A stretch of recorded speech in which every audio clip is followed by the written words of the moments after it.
Broadcasting live on radio stations from coast to coast and on C-SPAN today. Cord Blomquist is with us.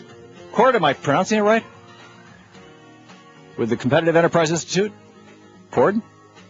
Oh, yes, I'm here. Hey, Cord. Sorry. It's Blomquist, right? It's Blomquist. Oh, Blomquist. I'm sorry. I had it wrong.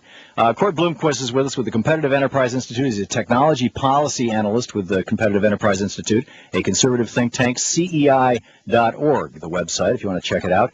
And Cord, you folks over at the Competitive Enterprise Institute have been writing and talking for some time about the Wi-Fi and you're taking the position that Wi-Fi, that the internet should not be a commons. It should be privately owned entirely at virtually every level. If I'm correctly understanding what you're saying, is that right?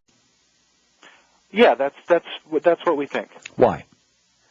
Well, we're actually not a conservative think tank. I'm sorry to correct you. We're a libertarian think tank, so we're not in favor of any particular business. We're not big business conservatives here. I call libertarians Republicans who want to smoke dope and get laid. I hope you're not offended. But I understand that there is a distinction. But economically, there doesn't seem to be much of a distinction between conservatives and libertarians these days. Yeah, I mean, I'd like to call myself a liberal who's also an economic liberal in the old sense of the word. But the real reason behind my opposition to the municipal Wi-Fi plans that are out there, not only has it come to light recently that it's a big economic loser, which is why a lot of companies are pulling out of it, and it turns out not a whole lot of people want to subscribe to these services. But I view it as another form of corporate welfare. It's a way of giving a company a special favor by opening up access to city rights of way to only one company, when I think we should be opening it up to many. I mean, as we've seen competition increase over the years, things have gotten cheaper. So if we want Wi-Fi to be more affordable, we need to introduce more competition into the economy, not special favors. Yeah, to the extent, I agree with you with regard to public-private partnerships here. I think that it's a mistake. We're seeing this being played out right here in Portland, where Portland has cut a deal with a private company. And if you are willing to take the banner ad, you get the free Wi-Fi, and if you want to pay, you don't get the free Wi-Fi, and that company therefore has a leg up on everybody else. And I agree, that is a form of corporate welfare. However, Ben Franklin started public libraries in the United States. I mean, it came out of the Junto Society, and the whole idea that there is a commons of information.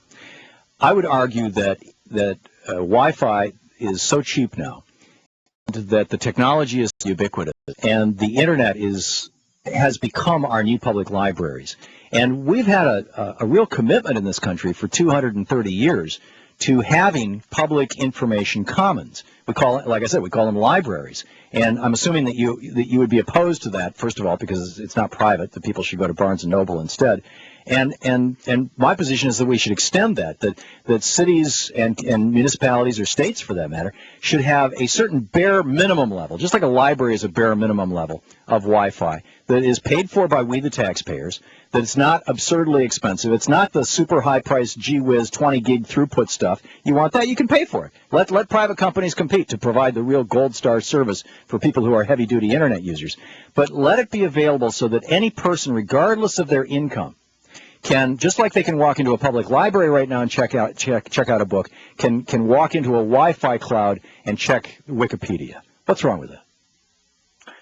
Well, I don't think there's anything wrong with people having access to wireless, but the question is, if we want things provided to people, if we want people to get access to the internet, we want them to do that cheaply, we want it to be available to everyone, what's the best way to do it?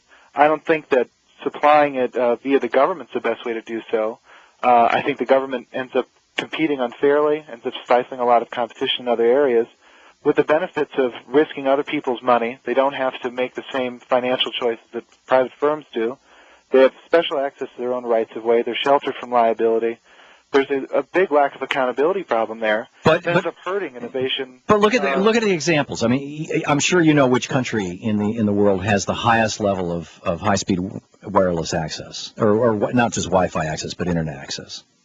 It's South Korea.